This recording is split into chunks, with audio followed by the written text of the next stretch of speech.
ഇത്രയും കാലത്തിനുള്ളിൽ ഒരുപാട് കാര്യങ്ങളും ഒരുപാട് ആൾക്കാരെ കാണുന്നു, ഒബ്സർവ് ചെയ്യണം. ഒരു സ്റ്റേജിന്റെ മുകളിൽ നിൽക്കുമ്പോൾ അന്നത്തെ പ്രോസസ്സും ഇന്നത്തെ പ്രോസസ്സും എന്താ?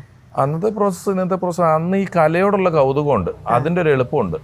നമ്മൾ കാണിക്കുന്ന പല ഇംപെർഫെക്റ്റ് ആയ നമ്മളിപ്പോൾ കാണുമ്പോൾ നമുക്ക് മനസ്സിലാവും അന്നൊന്നും ഇതൊന്നും വളരെ നിലവാരമില്ലാത്തതും വളരെ പ്രശ്നമായിട്ടുള്ള സാധനങ്ങളൊക്കെ അന്ന് ചിലവാകുമായിരുന്നു. കാരണം ആളുകൾക്ക് വേറെ ഓപ്ഷൻ ഇല്ലായിരുന്നു.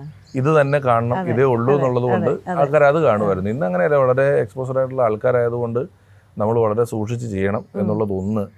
രണ്ട്, ഈ ഡിജിറ്റൽ കണ്ടന്റ് അന്വേഷികളുടെ ആധിക്യം കാരണം ഒന്നും ഒരുപാട് ചെയ്യാൻ പറ്റില്ല. ഇവൻ കാണുന്ന ഓർഡറിലാണ് ഇവൻ വിശ്വസിക്കുന്നത്. ഈ മറ്റേ പടത്തിൽ സുരാജ് ഓടുമ്പോൾ ആദ്യം ആരെ കാണിച്ചു അവനെ മുന്നിൽ ഓടുന്നെന്ന് വിചാരിച്ചു എന്ന് പറഞ്ഞ പോലെ നമ്മൾ പറയുന്നൊരു കോമഡി നാളെ വാട്സപ്പിൽ വന്നിട്ട് മറ്റന്നാൾ നമ്മുടെ വീഡിയോ വന്നാൽ ഇവൻ വാട്സപ്പ് കോമഡിയോ പറയുന്നതെന്ന് പറയും. വാട്സപ്പിലെ കോമഡിയോ ആരോ ഉണ്ടാക്കുന്നതാണല്ലോ. അപ്പം നമ്മളിപ്പോൾ പുറത്ത് പോയി ഒരു US പോയി ഒരു 15 പരിപാടിയുണ്ട്. ഒന്നാമത്തെ പരിപാടി തന്നെ ആ ഓഡിറ്റോറിയത്തിൽ നിന്ന് ഒരു 100 പേര് ലൈവ് വിടും. രണ്ടാമത്തെ പരിപാടി 100ആയി, മൂന്നാമത്തെ പരിപാടി 100, 300 പേര് ലൈവ് കിട്ടില്ലേ.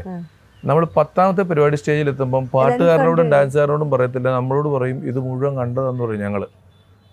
അതിന്റെ ബാധ്യത നമുക്ക് വളരെ കൂടുതലാണ്.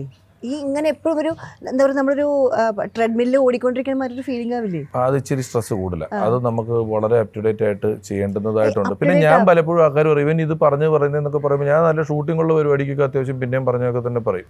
വേറെ വഴിയില്ല, കാരണം നമുക്ക് അങ്ങനെ വല്ലവനും കണ്ടന്റ് ഉണ്ടാക്കി കൊടുക്കാൻ പറ്റുമല്ലോ. ഒരുത്തൻ്റെ ഒരു ദിവസം ഒരു പരിപാടിക്ക് ചെയ്തിട്ട് ഇവൻ ഷൂട്ട് ചെയ്തിട്ട് ഞാൻ 2 ദിവസം കഴിഞ്ഞ് നോക്കുമ്പോൾ പുതിയ ഫ്രഷായിട്ട് ഉണ്ടാക്കിയ കണ്ടന്റ് മുഴുവൻ അവനൊരു 1 മില്യൺ വ്യൂസ് ആവാറായി.